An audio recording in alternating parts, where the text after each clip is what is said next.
Welcome back friends, and if you're new here, welcome. Today we have a game between the two worst bots in chess.com, and as I would argue, in the 1500 years of chess's history. The protagonists are your beloved Martin, who famously drew a game against a stockfish with only a queen, and Aloni, with a rating of 400. And as you may have noticed, Aloni will be playing without a queen, which should be enough for Martin to win. Right? I don't think I could have made the odds easier for you Martin, and I believe you can get it done this time. So without further ado, let's jump into the game.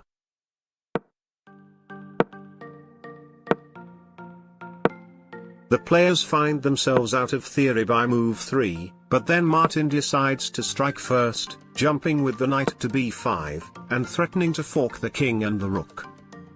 Aloni on the other hand, in typical 400 fashion, completely ignores the threat and plays knight to f7. So Martin, as a true fanboy of the Norwegian final boss, smells the blood in the water, and takes the free pawn with check. I must admit that Martin is making us all proud right now. Come on Martin. Don't think, just do. If you need a hint, it's a knight move. Well, that's not what I had in mind. It's fine, maybe she won't see it. And she saw it. Not a promising start, I have to say. But it's fine, Martin is still up 7 points of material, it shouldn't be even close. Ha, the delayed bonk loud. Martin is like, it's time for some 250 big brain meta tactics right here. After a few moves Martin chickens out for some reason and retreats his king, so Aloni the Giga Chad plays king to c6, which I have absolutely no explanation for. Then again, there are only a handful of moves in this game for which I can say I have an explanation.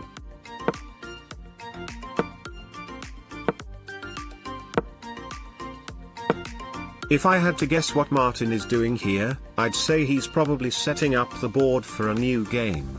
Chess 960 perhaps? So is Aloni apparently.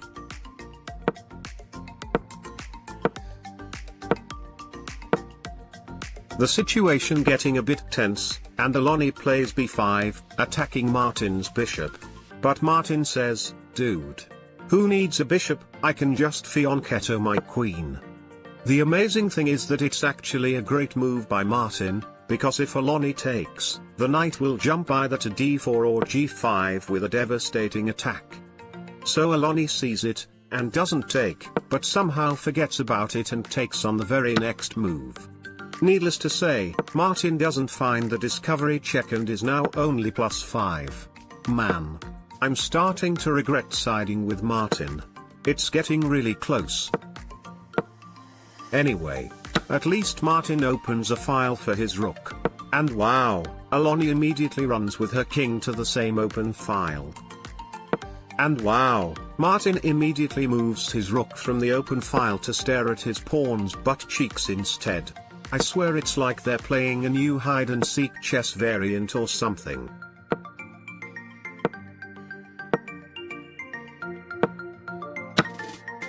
Come on Martin, the only one who could blunder a piece like that is a guy whose name starts with an M. Not you, of course.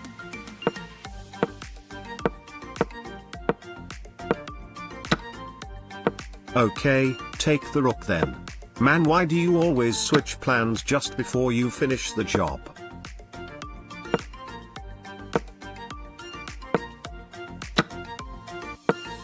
Free rook by the way. Still free. Finally. Oh wait. Maybe he shouldn't have taken. Yeah. That's a problem. Is he gonna see the attack on the queen?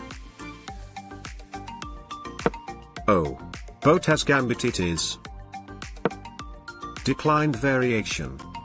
Should I put a counter for how many times he blunders the queen? Oh wow. Doubters in shambles.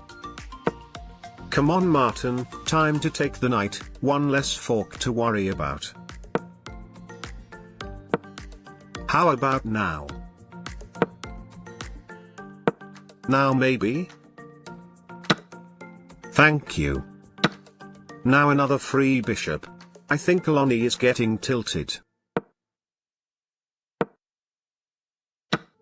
Wow, Martin is crushing it. I think by now we all know where this is going. Martin is gonna do another Botez gambit, and of course, Lonnie will decline again.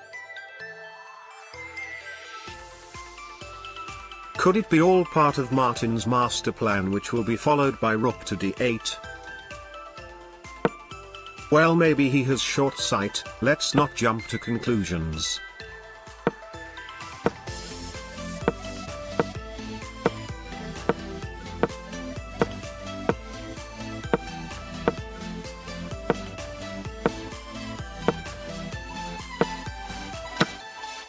Come on Martin, there's no way that you don't see the free rook, right? To be honest, I don't know why I even said that. Of course there's a way he won't see it, he probably will take the knight now and lose his rook. Oh wow. I can't even begin to understand what this move is supposed to be all about, and it isn't even the most random rook move in this game. This move though, is the cherry on top. I don't think Martin can recover from this, and most importantly, I don't think any of my viewers are gonna recover from this.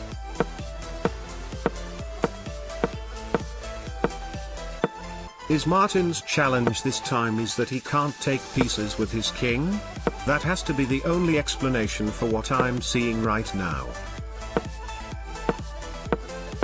Well, at least he still has a passed pawn.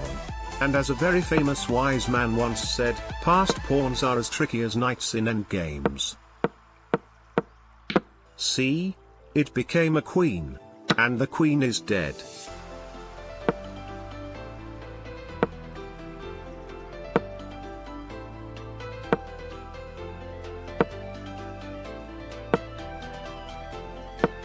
This rook move seems pointless to the average human, but always trust Martin's endgame tactics.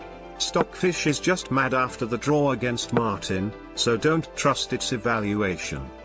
Now the rook is actually under threat. You're aware of that, Martin, right? I can't even say I'm surprised anymore. This has been one of the most unpredictable journeys I've ever been part of.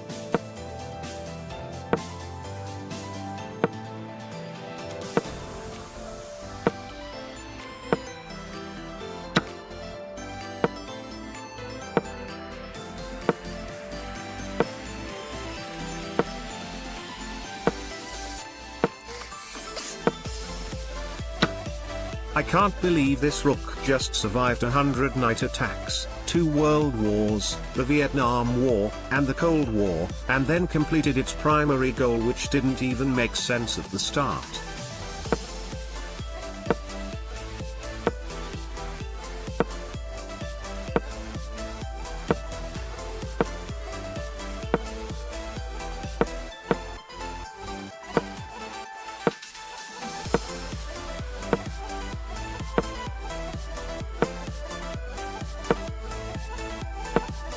So that's why he retreated the rook, not to attack the knight but to watch the king dancing in his room.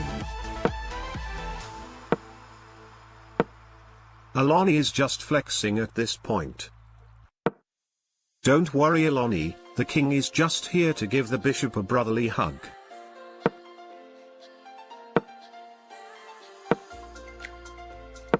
See? There's nothing to worry about. Oh wow. He actually took it for once. What's happening? Oh my god, come on Martin, you can do it. I think it's completely clear to everyone here, that I never doubted Martin for a second. The only thing Martin has to take care of is to avoid blundering his rook, which I know could be a challenge, but I believe he can pass the challenge this time.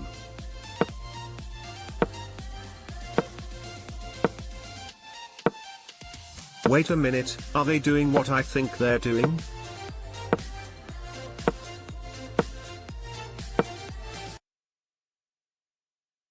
The Super Grand Master draw. Couldn't have thought of a more fitting finish to this game of a century.